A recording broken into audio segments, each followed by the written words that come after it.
Vote tomorrow in the House that affects everybody in this country. It is President Bush's proposal to put a cap on medical malpractice lawsuits, a cap of $250,000, and that's regardless of the degree of injury or negligence. Well, we thought it was important to kind of put a face to this debate, and we're going to tell you a little bit about the view from both sides. But you're going to meet right now Hetaher Lewinski, who was a little girl left scarred for life when a doctor performed radical and improper surgery on her. And some of her story is not easy to see and hear, but boy, does she have a soaring spirit, never more so than when she went up to Congress and recently testified.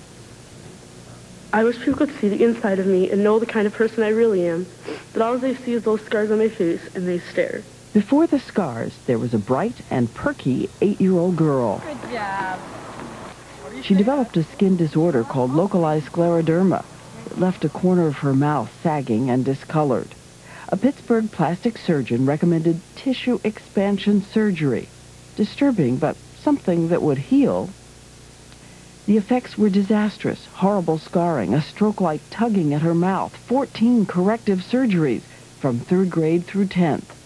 Slight improvements, but Heather is in high school, and kids in high school can be cruel. I am now a high school senior, and I have never had a boy ask me on a date. I will be 18 in a few months, and I have never kissed a boy. I remember one time sitting in the cafeteria a few years ago, and a boy came up to me and asked me if I was doing anything on Friday. I was so excited that I almost fell over. Then he went back to his table with his friends, and he started laughing and pointed at me, and I realized that it was just a joke.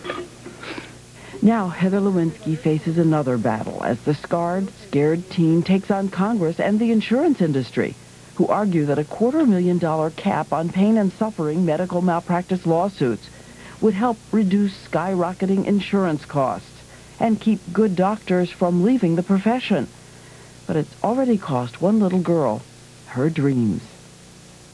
And as we say, putting a very important face on this debate is Hetaher Lewinski, with us now with her lawyer, John Gismondi, and we thank you both for being with us this morning. Heather, you were wonderful, wonderful on Capitol Hill. And I think in addition to the physical suffering you've been through, that you should tell everybody a little bit about what it means psychologically, because you are very bright. But you said you had to miss so much school that the kids even teased you about that? Yes, it was hard to keep up, and I had many years of homeschooling, and I missed so many years of my school life that I should have enjoyed, and I hated instead.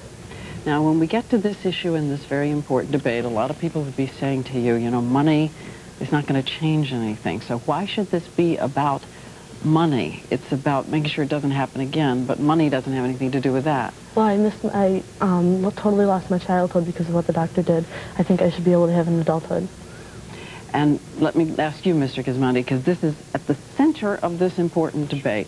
The doctors say something has got to be done here, that they're being put out of business by these malpractice insurance costs, and something's got to give. And even though everybody can feel so strongly about Heather's case, something's got to give nationally. Sure. Diane, there's no question that their malpractice rates have gone up significantly, but I think they've got the wrong medicine for the illness if they talk about capping damages.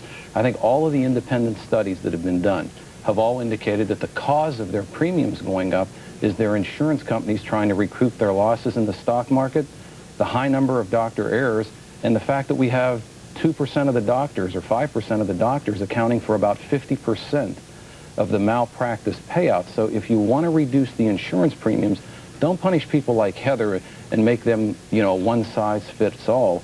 The thing you need to do is reduce the medical errors, get the insurance companies under control. And so you say part of doctors would take responsibility for doctors who are incompetent if they would do something about that you wouldn't have these costs. In fact, in Pennsylvania, how many doctors have been disciplined?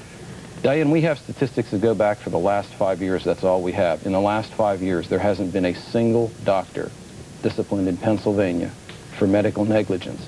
And I don't think Pennsylvania's experience is any different than most other states across the country. Well, Heather, I want to come back to you for a second, because tell me a little bit about your plans. I know you said you're going to go into animal training, maybe. Yes. Yeah, and I'm going to be a special education teacher. Yes? Yes. Love working with little kids? Yes. Little kids and dogs. Why? They don't judge you, and they just take you for what's on the inside. Well, again, you've really helped everybody think about this debate in a way that we have to, and we're so grateful to you for being with us, both of you for being with us.